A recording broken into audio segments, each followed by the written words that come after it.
അങ്ങനെ കേരള കത്തോലിക്ക സഭ അഭിമാന മുഹൂർത്തത്തിലേക്ക് പോവുകയാണ്. മലയാളി വൈദികൻ archbishop Mar George Koovakad കർദിനാൾ പദവിയിലേക്ക് സ്ഥാനാരോഹണം ചെയ്യപ്പെടാൻ ഇനി നിമിഷങ്ങൾ മാത്രമേയുള്ളൂ. വൈദിക സ്ഥാനത്ത് നിന്നും നേരിട്ട് കർദിനാൾ പദവിയിലേക്ക് എത്തുന്ന ആദ്യ ഇന്ത്യക്കാരൻ എന്ന സവിശേഷതയും അദ്ദേഹത്തിനുണ്ട്. ഫ്രാൻസിസ് മാർപ്പാപ്പ ചടങ്ങുകൾക്ക് കാർമ്മികത്വം വഹിക്കും. സ്ഥാനാരോഹണ ചടങ്ങ് ഇന്ത്യൻ സമയം രാത്രി 8:30 മുതൽ ആരംഭിക്കും.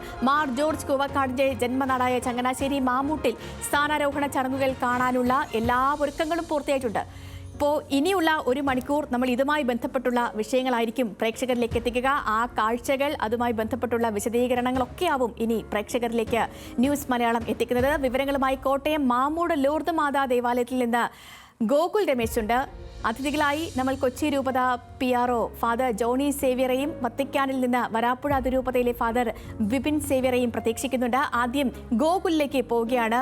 ഗോകുൽ, ഈ നമ്മളെ സംബന്ധിച്ച് വളരെയധികം ആകാംക്ഷ നിറഞ്ഞ ഒരു സമയമാണിത്. അഭിമാനമുള്ള സമയമാണ്. Archbishop Mar George Koovakad കർദിനാൾ പദവിയിലേക്ക് ഉയർത്തപ്പെടുകയാണ്. പക്ഷേ അതോടൊപ്പം തന്നെ അത്യപൂർവമായ ഒരു ഭാഗ്യം കൈവരാൻ ഒരുങ്ങുകയാണ് ചങ്ങനാശ്ശേരി അതിരൂപതയും, അല്ലെ? കത്തോലിക്ക സഭയ്ക്ക് 3 കർദിനാൾമാരാകുന്നു എന്നൊരു അപൂർവ നേട്ടം കൂടിയുണ്ട്. അവിടെ എങ്ങനെയാണ് ആഹ്ലാദ നിമിഷങ്ങളൊക്കെ?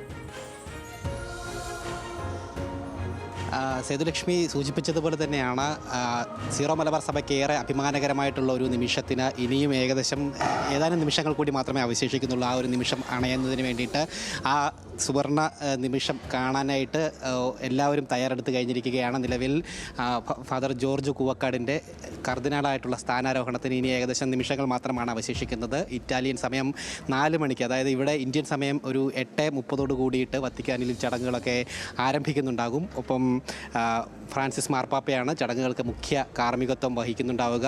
ഒപ്പം ഈ ചടങ്ങ് നേരിട്ട് കണ്ട് വീക്ഷിക്കുന്നതിന് വേണ്ടിയിട്ട് അദ്ദേഹത്തിൻ്റെ ജന്മനാടായിട്ടുള്ള ചങ്ങനാശ്ശേരി മാമൂടും തയ്യാറെടുത്ത് കഴിഞ്ഞിട്ടുണ്ട്.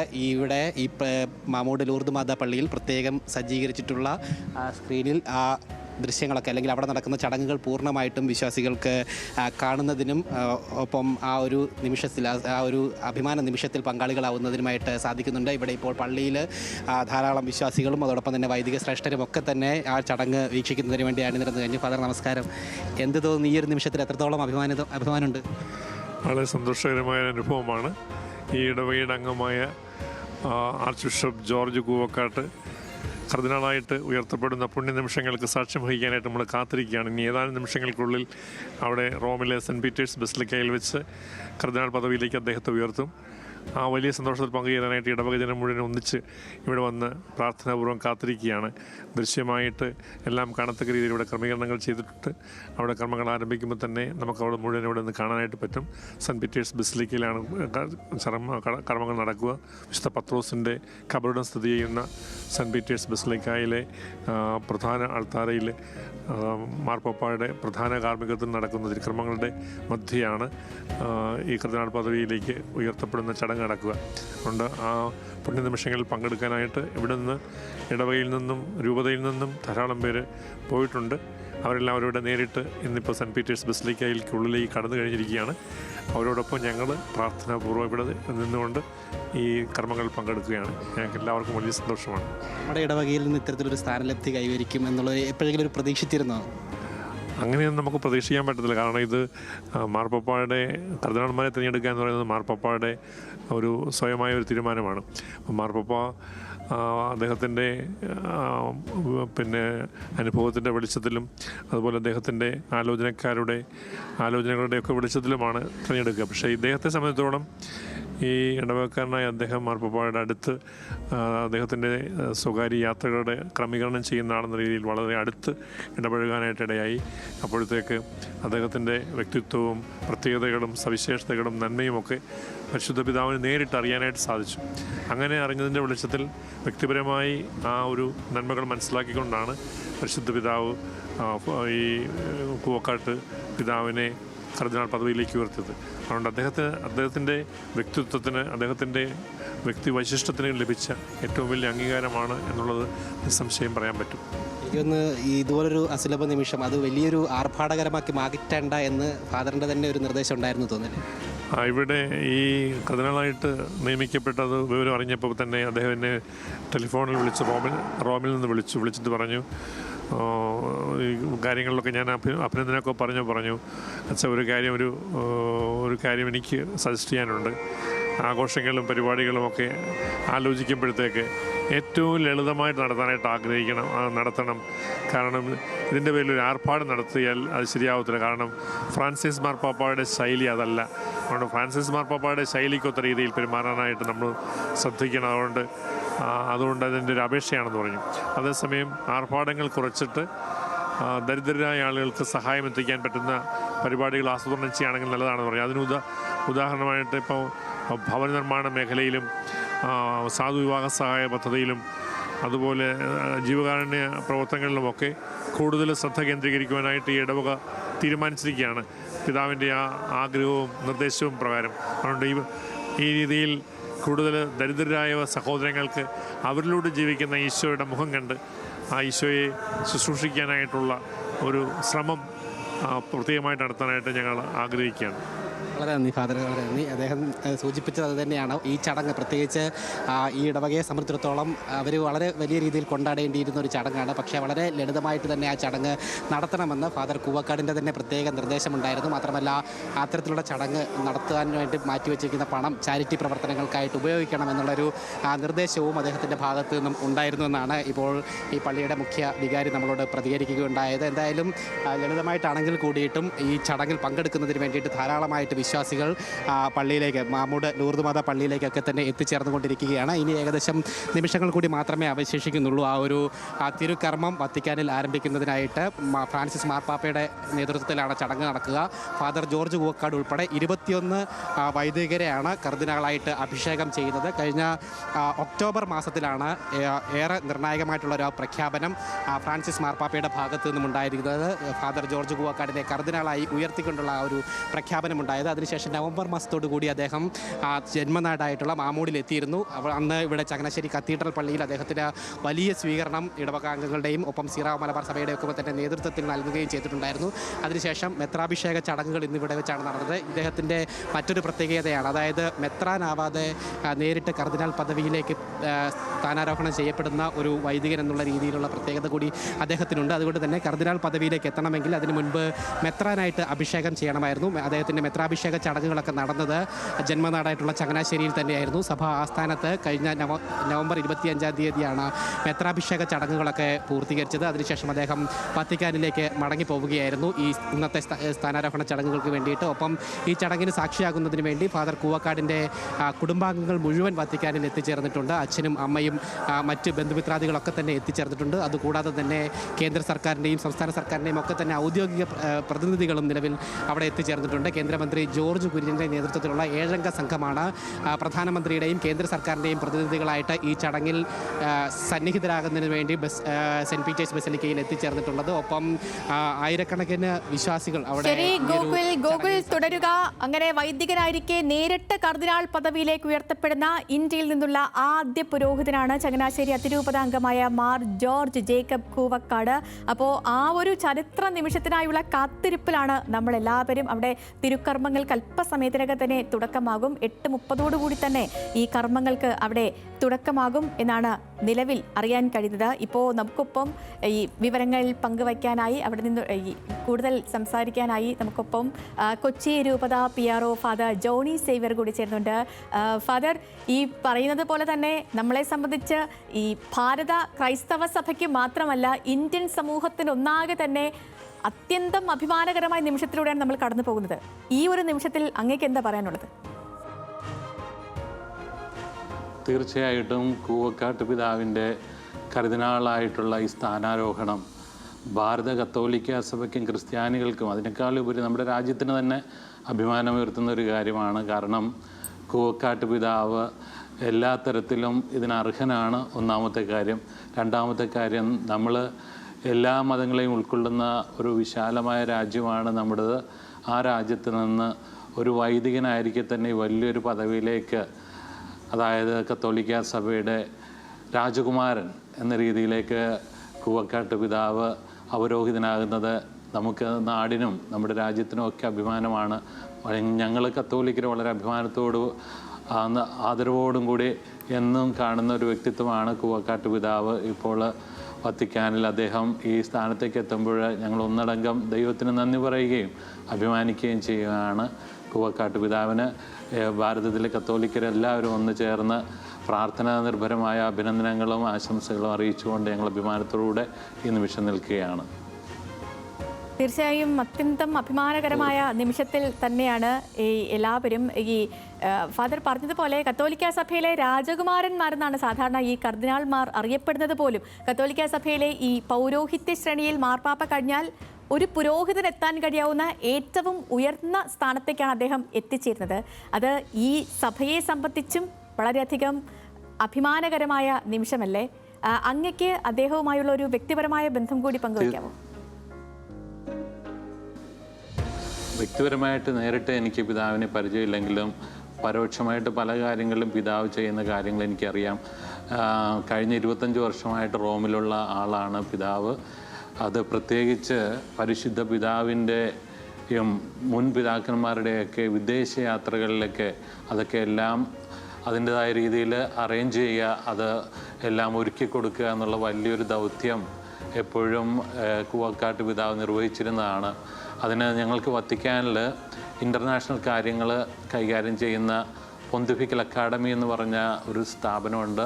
അവിടെ നിന്നുകൊണ്ട് ഇൻ്റർനാഷണൽ ഡിപ്ലോമസിയിൽ വളരെ വൈദഗ്ധ്യമാർന്ന പരിശീലനം നൽകുന്നത് ഭാഷാ പരിജ്ഞാനത്തിലും ലോകരാജ്യങ്ങളുടെ ജോഗ്രഫിയിലും അവിടുത്തെ രാഷ്ട്ര നയതന്ത്രജ്ഞ കാര്യങ്ങളിലൊക്കെ വിശദമായ രീതിയിൽ പഠിച്ചും നേരിട്ടുള്ള അവഗാഹമുള്ള വ്യക്തിയാണ് കൂവക്കാട്ട് പിതാവ്. അതിൻ്റെയൊക്കെ വെളിച്ചത്തിൽ ഞങ്ങൾ ഭാരത കത്തോലിക്ക സഭയ്ക്ക് എപ്പോഴും നല്ല രീതിയിൽ അവിടെയുള്ള എല്ലാ കാര്യങ്ങൾക്കും വേണ്ടി ഒരു ഇടനിലക്കാരൻ എന്ന രീതിയിൽ എല്ലാ കാര്യങ്ങൾക്കും വേണ്ടി ഇടപെടുന്ന ആളാണ് കൂവക്കാട്ട് പിതാവ്. അതുകൊണ്ട് നേരിട്ട് എനിക്ക് വ്യക്തിപരമായിട്ട് പരിചയമില്ലെങ്കിലും പിതാവ് ചെയ്യുന്ന കാര്യങ്ങളിൽ പരോക്ഷമായിട്ട് ഞങ്ങളെല്ലാവർക്കും ഉപകാരപ്രദമായ കാര്യങ്ങളാണ് അദ്ദേഹം ചെയ്തുകൊണ്ടിരിക്കുന്നത്. അത് കഴിഞ്ഞ ഒരു 25 വർഷമായിട്ട് തുടരുന്ന കാര്യമാണ്. അത് ഒരു ചെറിയ കാര്യമായിട്ട് നമ്മൾ എടുക്കരുത്. കാരണം ലോകരാജ്യങ്ങളെക്കുറിച്ച് നല്ല അവബോധം വേണം. അത് രാജ്യത്തിൻ്റെ തലസ്ഥാനമല്ല, ഈ രാജ്യത്തിൻ്റെ പേര് മാത്രമല്ല, ആ രാജ്യങ്ങളിലെ എല്ലാ അന്തർധാരകളും, രാഷ്ട്രീയ അടിയൊഴുക്കുകൾ, അവിടുത്തെ ജീവിത രീതികൾ, അവിടെയുള്ള ക്രൈസ്തവരുടെയും ഇതര മതസ്ഥരുടെയും എല്ലാ തരത്തിലുമുള്ള എല്ലാ വിവിധങ്ങളായ അറിവുകൾ ഒന്നിച്ച് ഉൾക്കൊണ്ടിട്ടുള്ള ഒരു വ്യക്തിക്ക് മാത്രമേ ഇതൊക്കെ കൈകാര്യം ചെയ്യാൻ പറ്റുകയുള്ളൂ. അതുപോലെ യാത്ര ഒരിടത്തേക്ക് അറേഞ്ച് ചെയ്യുക എന്ന് പറഞ്ഞാൽ ആ എത്തുന്ന ഡെസ്റ്റിനേഷനെ കുറിച്ച് നല്ല അവബോധം, നിശ്ചിതമായ രീതിയിൽ അതെല്ലാം തുടക്കം മുതലേ അംഗീകരിക്കുക. ഓരോ രാജ്യങ്ങൾ സാധാരണ മാർപ്പാപ്പമാർ സന്ദർശിക്കുമ്പോൾ ഇപ്പോൾ ഭാരതത്തിൻ്റെ മേളിലൂടെ നമ്മുടെ വ്യോമാതിർത്തിയിലൂടെ ജപ്പാനിലേക്ക് പോവുകയാണെന്ന് വെച്ചാൽ ആ വ്യോമാതിർത്തി കടക്കുമ്പോൾ തന്നെ ഒരു സന്ദേശമൊക്കെ ആ താഴത്ത് ഉള്ള രാജ്യങ്ങൾക്ക് കൂടി കൊടുത്തിട്ട് പോകുന്ന വലിയൊരു പാരമ്പര്യമുള്ള ഇൻ്റർനാഷണൽ ഡിപ്ലോമസിയിൽ മറ്റുള്ള എല്ലാ രാജ്യങ്ങൾക്കും മാതൃകയും അതുപോലെ തന്നെ പാരമ്പര്യം കൊണ്ട് ആദ്യം ഇൻ്റർനാഷണൽ ഡിപ്ലോമസി നടത്തിയ ഒരു രാജ്യം കൂടിയാണ് വത്തിക്കാൻ എന്നുള്ളത്, ഹോളി സീ എന്നുള്ളത് ഓർക്കുമ്പോൾ ഇതിൻ്റെ എല്ലാ വഴികളും അറിഞ്ഞിട്ടുള്ളൊരു വ്യക്തി എന്നുള്ള രീതിയിലാണ് കൂവക്കാട്ട് പിതാവിനെ കാണുന്നത്. കൂവക്കാട്ട് പിതാവ് ചെയ്യുന്ന എല്ലാ കാര്യങ്ങളും ഭാരത കത്തോലിക്ക സഭയ്ക്ക് ഓരോ കത്തോലിക്കനും അഭിമാനിക്കാവുന്നതാണ്. അങ്ങനെയുള്ളൊരു പരോക്ഷമായ രീതിയിൽ ഞങ്ങളെല്ലാവരും അതിൽ ഒരു തരത്തിൽ അഭിമാനം കൊണ്ടുകൊണ്ട് പിതാവിൻ്റെ കൂടെയാണ്. നേരിട്ട് ഒത്തിരി പേർക്ക് പരിചയമില്ല, കാരണം പിതാവ് കഴിഞ്ഞ 25 വർഷമായിട്ട് വത്തിക്കാനിലാണ് എന്നുള്ളത് കൊണ്ട് തന്നെ. പക്ഷേ പരോക്ഷമായിട്ട് ഞങ്ങളോട് എല്ലാവരോടും ഈ പരിശുദ്ധ പിതാക്കന്മാരുടെ യാത്രകളിൽ ഓരോ കാര്യങ്ങൾ പിതാവ് അവിടെ ചെയ്യുമ്പോഴും ഞങ്ങൾ ഓരോരുത്തരും പരോക്ഷമായിട്ട് അദ്ദേഹത്തോട് ബന്ധപ്പെട്ട് നിൽക്കുന്നതാണ്. കാരണം ഓരോ രാജ്യങ്ങളിൽ ചെല്ലുമ്പോഴും പാപ്പാമാർ നൽകുന്ന സന്ദേശമുണ്ട്, മാർപ്പാപ്പമാർ അവിടുത്തെ കാര്യങ്ങളിൽ ഇടപെടുന്ന രീതികളുണ്ട്. അതൊക്കെ പരോക്ഷമായിട്ട് നമ്മുടെ ഒരു സഹോദരൻ വൈദികൻ എന്ന രീതിയിലും അല്ലെങ്കിൽ ഇവിടെ നിന്നുള്ളൊരു വൈദികൻ എന്ന രീതിയിലും നമ്മൾക്ക് എല്ലാവർക്കും വളരെ അഭിമാനിക്കാൻ തോന്നുന്ന രീതിയിൽ കൈകാര്യം ചെയ്യുന്ന ഒരു വ്യക്തിത്വത്തിന് ഉടമയാണ് കൂവക്കാട്ട് പിതാവ്. അത് എല്ലാവരുടെയും ഒരു അഭിമാന കാര്യമായിട്ടാണ് എനിക്ക് തോന്നുന്നത്. തീർച്ചയായും തുടരുക ഫാദർ ജോണി സേവ്യർ. അങ്ങയിലേക്ക് ഞാൻ മടങ്ങിയെത്താം. ഇപ്പോൾ വത്തിക്കാനിൽ നിന്ന് വരാപ്പുഴ അതിരൂപതയിലെ ഫാദർ വിപിൻ സേവ്യർ കൂടി നമുക്കിപ്പം ചേരുന്നുണ്ട്. ഫാദർ, ഈ ഭാരത കത്തോലിക്ക സഭയ്ക്ക് ഒരു കർദിനാളിനെ കൂടി ലഭിക്കുന്ന അഭിമാന മുഹൂർത്തത്തിലൂടെയാണ് നമ്മൾ കടന്നു പോകുന്നത്. അവിടെ തിരുക്കർമ്മങ്ങൾക്ക് തുടക്കമായിട്ടുണ്ടോ? എന്താണ് അവിടെ നിന്നുള്ള വിവരങ്ങൾ?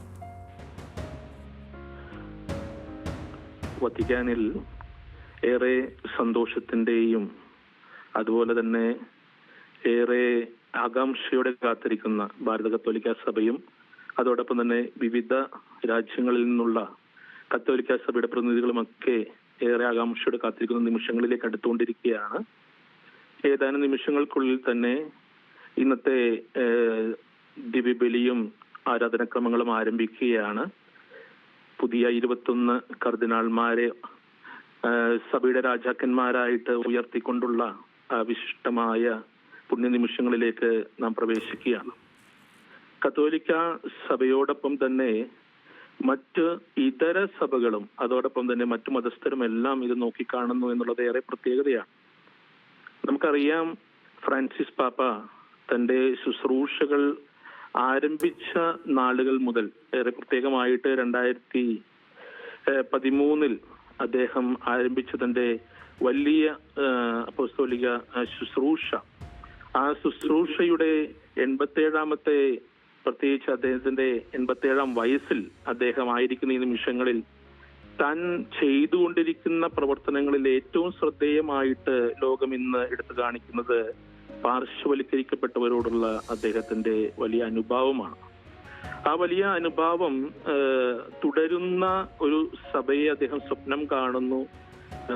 ക്രിസ്തുവിന്റെ ആ പാർശ്വവൽക്കരിക്കപ്പെട്ടവരോടുള്ള സ്നേഹം, തഴയപ്പെട്ടവര്, വേദനിക്കുന്നവര്, ഒരുപക്ഷെ ദരിദ്രരായിട്ടുള്ള വേദനകളിലൂടെ കടന്നുപോയി നിൽക്കുന്നവരോടുള്ള അദ്ദേഹത്തിന്റെ ദൈവത്തിന്റെ അനുഭാവം അത് തന്നെ തുടരുന്ന പാപ്പ ഇന്ന് ഏറെ പ്രത്യേകമായി 21 കർദിനാൾമാരായിട്ട് ഉയർത്താൻ ഉള്ള ആ ശുശ്രൂഷാക്രമങ്ങൾക്ക് തുടക്കം കുറിക്കുമ്പോൾ ഫ്രാൻസിസ് പാപ്പയുടെ ആ മനോഭാവം ഹൃദയത്തിൽ ഏറ്റുവാങ്ങിയിട്ടുള്ള അതേ വൈദികൻ പിന്നീട് മെത്രാനാവുകയും നമുക്കറിയാവുന്നതുപോലെ ഇന്ന് കർദിനാളായിട്ട് ഉയർത്തപ്പെടുകയും ചെയ്യുകയാണ്. ഏറെ സന്തോഷമുള്ള നിമിഷമാണ്. അഭിവന്യ ജോർജ് കൂവക്കാട്ട് പിതാവിന്റെ ലാളിത്യവും അതുപോലെ തന്നെ ആ ക്രിസ്തു സ്നേഹത്തിന്റെ പരിമളം പരത്തുവാനുള്ള അദ്ദേഹത്തിന്റെ മോട്ടോയും അങ്ങനെ തന്നെയാണ് അദ്ദേഹം ഏറ്റെടുത്തിരിക്കുന്നത്. ആ സ്നേഹത്തിന്റെ പരിമളം പരത്തുവാൻ, ആ ദൈവത്തിന്റെ പരിമളം പരത്തുവാൻ അദ്ദേഹം ഏറ്റെടുത്തിരിക്കുന്ന വലിയ ശുശ്രൂഷകൾക്ക് ദൈവാനുഗ്രഹം ഉണ്ടാകട്ടെ എന്ന് നമ്മളെല്ലാവരും പ്രാർത്ഥിച്ചുകൊണ്ടിരിക്കുകയാണ്. ഏറെ പ്രത്യേകമായിട്ട് നമുക്കറിയാം, 21 കർദിനാൾമാര് വിവിധ രാജ്യങ്ങളിൽ നിന്ന് കടന്നു വരുമ്പോൾ തിരുസഭയുടെ കർദിനാൾമാരുടെ തെരഞ്ഞെടുപ്പിൽ ഏറെ വ്യത്യസ്തതകൾ ഈ പുതിയ 21 കർദിനാൾമാരുടെ തെരഞ്ഞെടുപ്പിൽ നമുക്ക് കാണാൻ സാധിക്കും. വിവിധ രാജ്യങ്ങളിൽ നിന്ന്, പ്രത്യേകിച്ച് ഏഷ്യയിലും ആഫ്രിക്കയിലും ലാറ്റിൻ അമേരിക്കയിൽ നിന്നുമൊക്കെ ഉൾപ്പെടുത്തിക്കൊണ്ട് ഫ്രാൻസിസ് പാപ്പ സഭയുടെ ആ തുല്യത, എല്ലാവർക്കുമുള്ള സ്ഥാനവും ശുശ്രൂഷകൾക്ക് വേണ്ടിയുള്ള അവസരങ്ങളും ഒരുക്കിയിരിക്കുന്നു എന്നുള്ളത് നമുക്ക് മനസ്സിലാക്കുവാൻ സാധിക്കും. പ്രത്യേകമായിട്ട് ഇത് തിരുസഭയുടെ മറ്റൊരു പ്രതീക്ഷയിലേക്കും ഐക്യത്തിലേക്കും നയിക്കുന്ന നിമിഷങ്ങളായി മാറും എന്നുള്ള കാര്യത്തിൽ ഒരു സംശയവുമില്ല. നമുക്കറിയാം, ദാരിദ്ര്യവും യുദ്ധവും അതുപോലെ തന്നെ മറ്റു ആഗോള സാംസ്കാരിക പ്രശ്നങ്ങളുമൊക്കെ ആയിരിക്കുന്ന നിമിഷങ്ങളിൽ ക്ലൈമറ്റ് ചേഞ്ച്, നമുക്കറിയാം പരിസ്ഥിതിപരമായിട്ടുള്ള പ്രശ്നങ്ങൾ, പലതരത്തിലുള്ള ചലഞ്ചസ്, വെല്ലുവിളികൾ നമ്മൾ നേരിട്ടുകൊണ്ടിരിക്കുന്ന ഈ സമയങ്ങളിൽ തീർച്ചയായിട്ടും ഒരു വിശുദ്ധിയിലേക്ക് നിങ്ങൾ തെരഞ്ഞെടുക്കപ്പെട്ടിരിക്കുന്നു. വിശുദ്ധിയുടെ ജീവിതം, അതിന്റെ പരിമളം പരത്തുവാൻ വേണ്ടി നിങ്ങൾ ആയിരിക്കണമെന്ന് ഒരിക്കൽ കൂടെ ഉദ്ബോധിപ്പിച്ചുകൊണ്ട് കത്തോലിക്ക സഭയോടൊപ്പം ഫ്രാൻസിസ് പാപ്പായോടൊപ്പം ഈ 21 കർദിനാൾമാരും മുന്നോട്ട് സഞ്ചരിക്കുവാൻ തുടക്കം കുറിക്കുകയാണ്. ഏറെ പ്രത്യേകമായിട്ട് നമുക്കറിയാവുന്നതുപോലെ 21 കർദിനാൾമാരിൽ കഴിഞ്ഞ ദിവസങ്ങളിലെ വാർത്തകളിലൊക്കെ നമ്മൾ ശ്രദ്ധിച്ചിട്ടുണ്ടാവും, ഇന്തോനേഷ്യയിൽ നിന്നുള്ള പാസ്കാലിസ് ബ്രൂണോ എന്ന് പറയുന്ന ബിഷപ്പ് മെത്രാൻ താൻ വൈദിക ശുശ്രൂഷയിൽ, തന്റെ ഇപ്പോൾ ഏൽപ്പിച്ചിരിക്കുന്ന ശുശ്രൂഷയിൽ തുടരാൻ ആഗ്രഹിക്കുന്നു എന്ന് പറഞ്ഞുകൊണ്ട് ഫ്രാൻസിസ് പാപ്പയെ അറിയിക്കുകയും അതിനെ തുടർന്ന് 21ാമത്തെ കർദിനാളിന്റെ ആ സ്ഥാനത്തേക്ക് നേപ്പിൾസിലെ, നാപ്പോളിയിലെ ആർച്ച് ബിഷപ്പായിട്ടുള്ള ഡൊമിനിക് ബത്താലിയെ തെരഞ്ഞെടുത്തു. സ്ട്രീറ്റ് പ്രീസ്റ്റ് എന്നാണ് അദ്ദേഹം അറിയപ്പെടുന്നത്. തെരുവിലെ വൈദികൻ, പാവങ്ങളോട് പക്ഷം ചേരുന്ന ഒരു വൈദികൻ, മെത്രാൻ, ആർച്ച് ബിഷപ്പ്. അങ്ങനെ ഈ 21 പേരും ഏറെ പ്രത്യേകതകളോട് കൂടിയിട്ടാണ് കടന്നു വന്നിരിക്കുന്നത്. 99 വയസ്സ് ഉള്ള ആഞ്ചലോ അച്ചേർബി എന്ന് പറയുന്ന മാൾട്ടായുടെ പ്രിമേറ്റ് ആയിരുന്ന ഒരു വയോധികനായിട്ടുള്ള ഒരു മെത്രാപ്പൊലീത്ത ഇതേപോലെ തന്നെ കർദിനാളായിട്ട് ഉയർത്തപ്പെടുന്നു.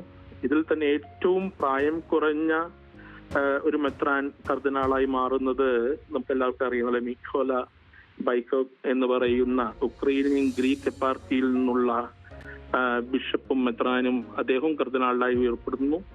അതിനേക്കാളൊക്കെ ഭാരത കത്തോലിക്ക സഭയ്ക്ക് ഏറെ സന്തോഷം, നമുക്ക് എല്ലാവർക്കും പ്രതീക്ഷയുടെ നാളുകളിലേക്ക് നമ്മെ നയിക്കുന്ന ഒരു പുണ്യദിനം കൂടിയാണിന്ന്. കാരണം നമ്മുടെ അഭിവന്യ ജോർജ് കൂവക്കാട്ട് പിതാവിനെ ഭാരത കത്തോലിക്ക സഭയുടെ പ്രേക്ഷിത ശുശ്രൂഷകളുടെ അംഗീകാരം എന്നുകൂടി പറയേണ്ടി വരും.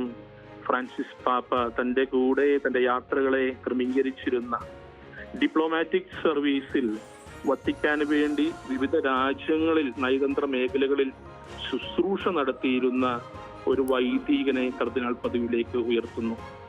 അദ്ദേഹത്തിന്റെ ഈ ദിവസങ്ങളിലുള്ള എല്ലാ ചർച്ചകളിലും തന്നെ അദ്ദേഹം, എനിക്ക് തോന്നുന്നു, പങ്കുവച്ചത് ക്രിസ്തുവിന്റെ ആ ലാളിത്യവും ശുശ്രൂഷ മനോഭാവവും ഫ്രാൻസിസ് പാപ്പ ഏറ്റെടുത്ത തന്റെ ദൗത്യത്തിലെ ആ എളിമയുടെയും അല്ലെങ്കിൽ തിരസ്കരിക്കപ്പെട്ടവരുടെ വേദനകളിലേക്കുള്ള പക്ഷം ചേരലിന്റെയും ഒക്കെ ആ സുവിശേഷ സന്ദേശവും അദ്ദേഹവും തുടരും എന്ന് നമുക്ക് വിശ്വസിക്കാം.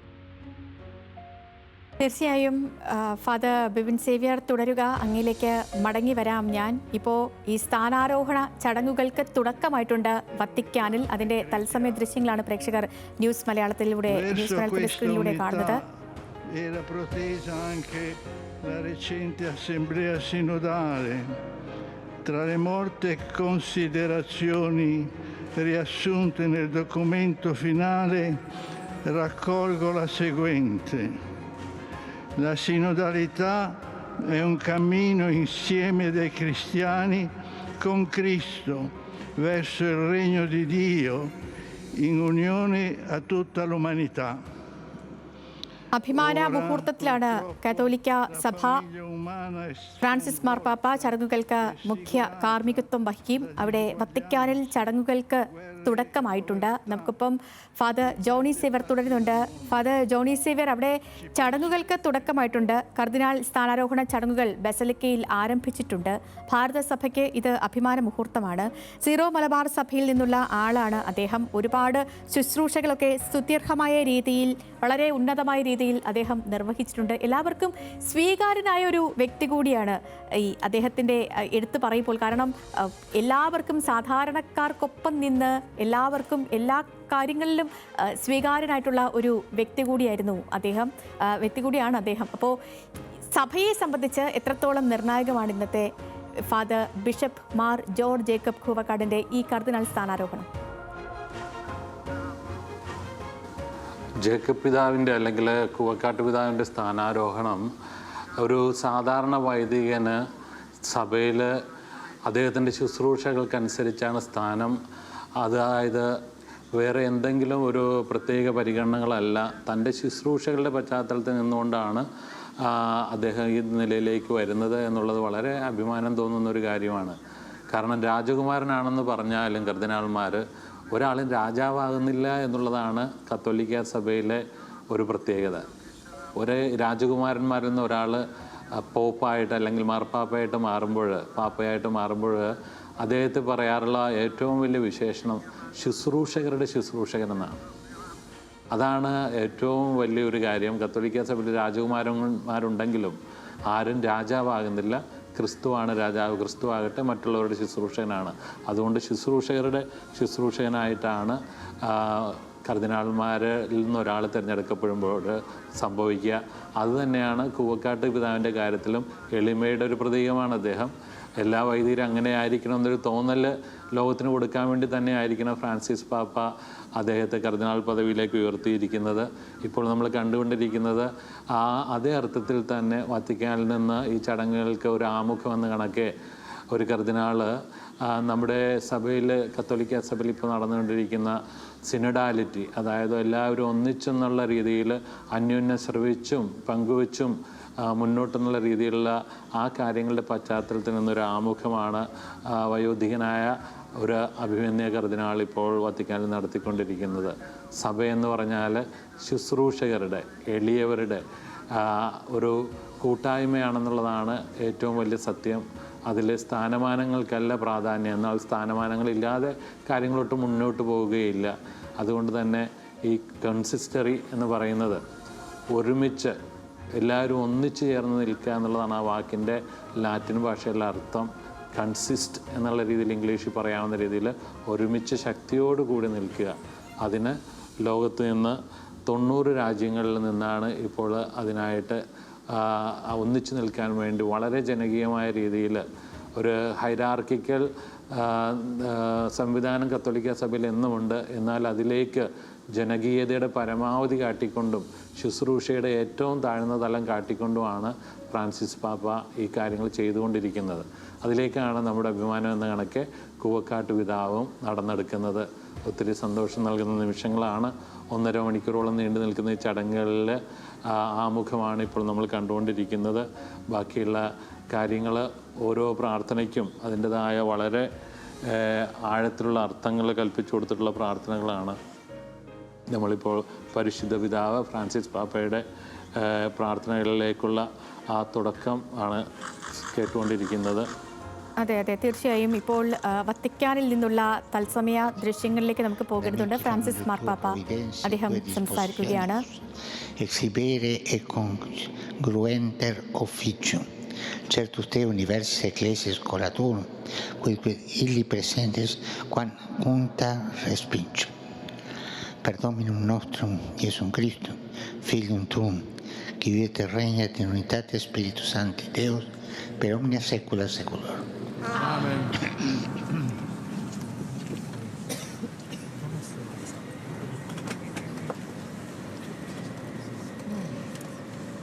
മാർക്കുള്ളത് അതിനോടനുബന്ധിച്ചാണ് അതിനോട് ബന്ധപ്പെട്ട് നിൽക്കുന്ന പ്രാർത്ഥനയാണ് ഇപ്പോൾ പരിശുദ്ധ പിതാവ് ഫ്രാൻസിസ് പാപ്പ നടത്തിയത്. തീർച്ചയായും ഫാദർ തുടരാം. ഇനി നമ്മൾക്ക് ചടങ്ങുകളുടെ അടുത്തൊരു നിലവാരത്തിൽ അടുത്തൊരു കാര്യത്തിലേക്ക് നമ്മൾ കടക്കുമ്പോൾ അവിടെ നമ്മൾ കേൾക്കുന്നത് വായനയാണ്. അതായത് വിശുദ്ധ ഗ്രന്ഥത്തിൽ നിന്നുള്ള വായനയാണ് നമ്മൾ കേൾക്കുന്നത്. ഫാദറെ, ചടങ്ങുകൾ പൂർത്തിയാക്കാൻ ഏകദേശം എത്ര സമയമെടുക്കും? 1.5 മണിക്കൂറെങ്കിലും എടുക്കും. കാരണം വായനകളും അതിനുശേഷമുള്ള ഓരോ കാര്യങ്ങളെ ഏൽപ്പിക്കുന്ന ചടങ്ങുകളുണ്ട്. നിങ്ങൾക്കറിയാം, ഒരു വ്യക്തി കർദിനാളാകുമ്പോൾ അതിൽ പ്രത്യക്ഷത്തിൽ നമുക്ക് തിരിച്ചറിയാൻ പറ്റുന്നൊരു കാര്യം, അദ്ദേഹം വെക്കുന്ന തലയിൽ വെക്കുന്ന ബെറേത്തോ എന്ന് പറയുന്ന രീതിയിലുള്ള ഒരു തൊപ്പിയുണ്ട്, ഒരു ചുവന്ന തൊപ്പി. അതൊരു അടയാളമാണ്. അത് രക്തം കൊടുത്തും മറ്റുള്ളവരെ ശുശ്രൂഷിക്കുക എന്നുള്ള രീതിയിലുള്ള ഒരു അടയാളമായിട്ടാണ് അത് ഏൽപ്പിക്കുന്നത്.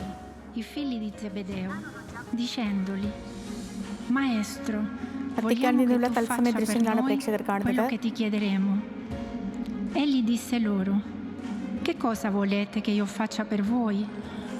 Gli risposero: "Concedici di sedere nella." Mar George Jacob കൂവക്കാടിന്റെ സ്ഥാനാരോഹണ ചടങ്ങുകളാണ് നടക്കുന്നത്. വത്തിക്കാനിൽ കർദിനാൾ സ്ഥാനാരോഹണ ചടങ്ങുകൾക്ക് വത്തിക്കാനിലെ സെയിന്റ് പീറ്റേഴ്സ് ബസലിക്ക ഇതാ സാക്ഷ്യം വഹിക്കുന്നു. അങ്ങനെ ആ ചരിത്ര നിമിഷത്തിലാണ് വത്തിക്കാൻ, മലയാളി സമൂഹം, ഭാരതീയ കത്തോലിക്ക സഭ 21 പേരെ കർദിനാൾമാരായി ഉയർത്തുന്ന ചടങ്ങുകളാണ് തുടക്കമായിരിക്കുന്നത്.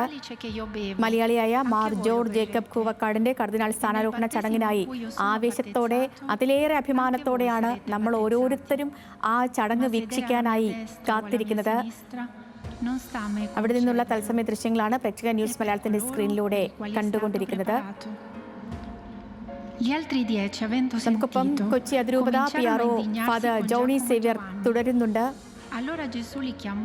ഫാദർ, ചടങ്ങുകൾ ഇപ്പോൾ ആരംഭിച്ചിട്ടേ ഉള്ളൂ. നമ്മളിപ്പോൾ കേട്ടുകൊണ്ടിരിക്കുന്നത് ചടങ്ങുകളിലെ ആരംഭിച്ചിട്ടേ ഉള്ളൂ പ്രധാന ഭാഗമായ വചന ഭാഗം. അതായത് കത്തോലിക്ക സഭയിൽ 4 സുവിശേഷങ്ങളാണുള്ളത്. അതിൽ മാർക്കോസിൻ്റെ സുവിശേഷത്തിൽ നിന്ന് യേശു തൻ്റെ 2 ശിഷ്യന്മാരെ തിരഞ്ഞെടുക്കുന്ന വായന ഭാഗമാണ് നമ്മൾ വായിച്ചു കേൾക്കുന്നത്.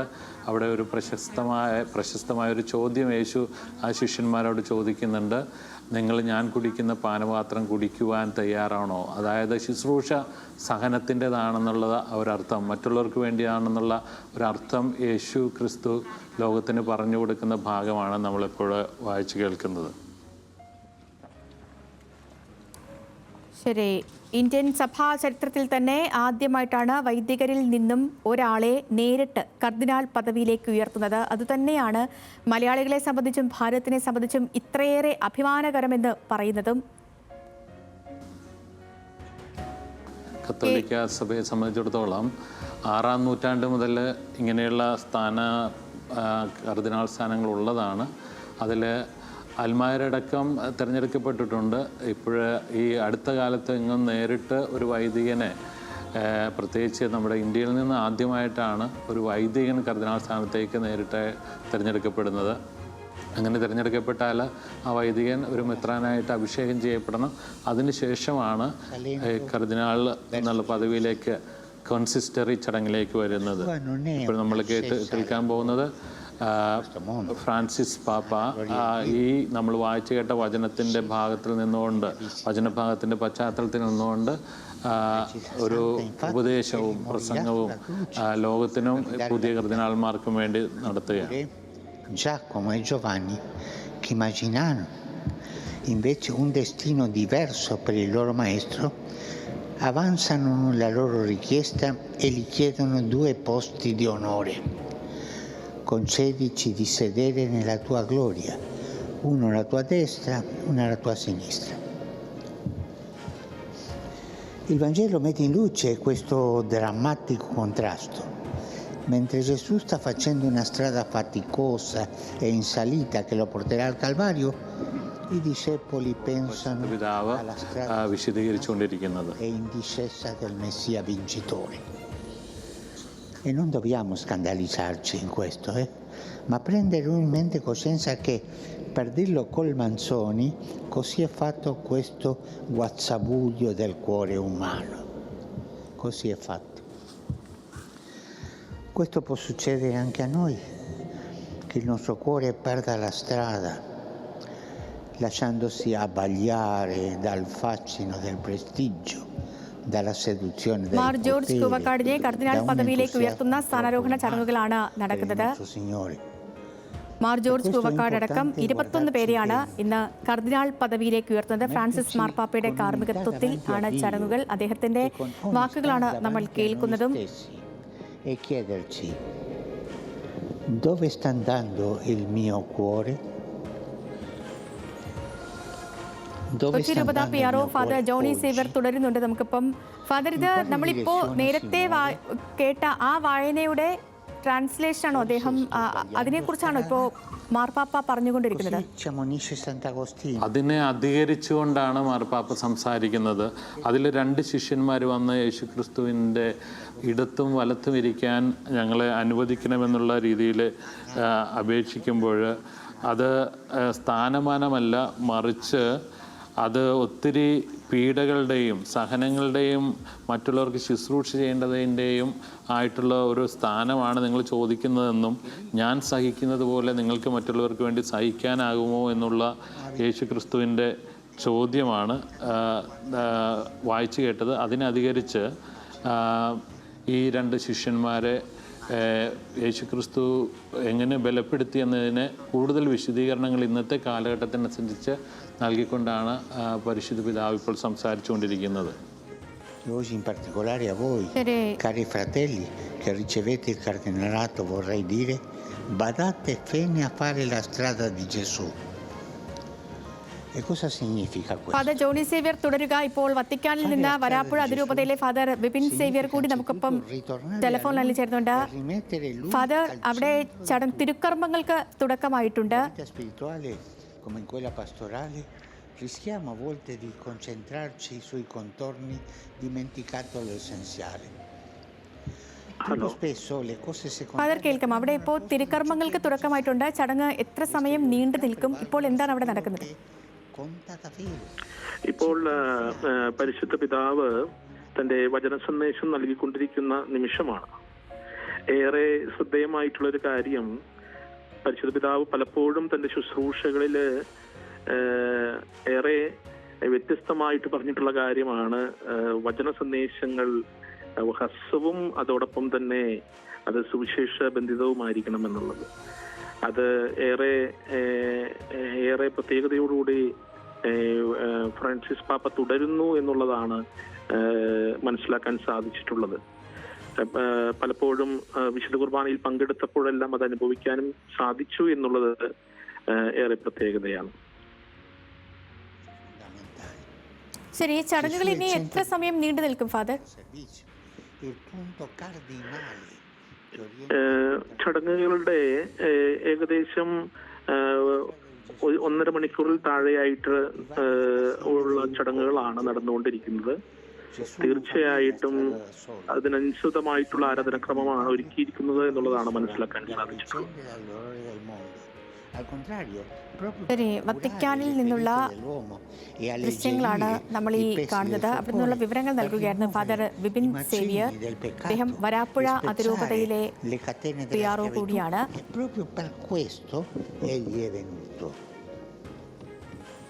കൊച്ചി രൂപത പിആർഒ ഫാദർ ജോണി സിവർ തുടരുന്നുണ്ട്. ഫാദർ, ഇപ്പോഴും മാർപ്പാപ്പ അദ്ദേഹത്തിന്റെ വചനങ്ങളാണ് നമ്മൾ കേൾക്കുന്നത്.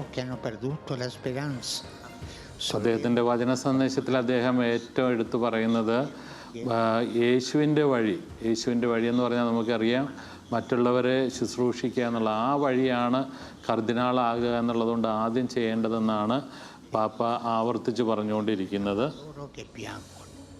അത് പ്രത്യേകിച്ച് നമ്മൾ ഓർക്കണം, ലോകത്തിൽ ഇന്നുവരെ പല രാജ്യങ്ങളിൽ നിന്നും കർദിനാൾ സ്ഥാനത്തേക്ക് എത്താത്ത പല രാജ്യങ്ങളിൽ നിന്നുള്ള വളരെ മറ്റുള്ളവർക്ക് വേണ്ടി ശുശ്രൂഷ ചെയ്യുന്ന വൈദികർ, പെറുവിൽ നിന്നുള്ള ബിഷപ്പുമാരുണ്ട്, പെറുവിൽ നിന്നുള്ള ബിഷപ്പുണ്ട്, അതുപോലെ അർജൻറ്റീനയിൽ നിന്നുള്ളതുണ്ട്, എക്വഡോറിൽ നിന്നുള്ള ബിഷപ്പുണ്ട്, ചിലിയിൽ നിന്നുള്ള ബിഷപ്പുണ്ട്, അതുപോലെ ജപ്പാനിൽ നിന്നുണ്ട്, ഫിലിപ്പൈൻസിൽ നിന്നുണ്ട്, സെർബിയയിൽ നിന്നുണ്ട്, ബ്രസീലിൽ നിന്ന്, ഐവറി കോസ്റ്റിൽ നിന്ന്, അൾജീരിയയിൽ നിന്ന്, ഇന്തോനേഷ്യയിൽ നിന്ന്, അതുപോലെ ഇറാനിൽ നിന്ന് വളരെ വളരെ ചുരുക്കം കത്തോലിക്കലുള്ളൊരു രാജ്യമാണ് ഇറാൻ, നമുക്കറിയാം.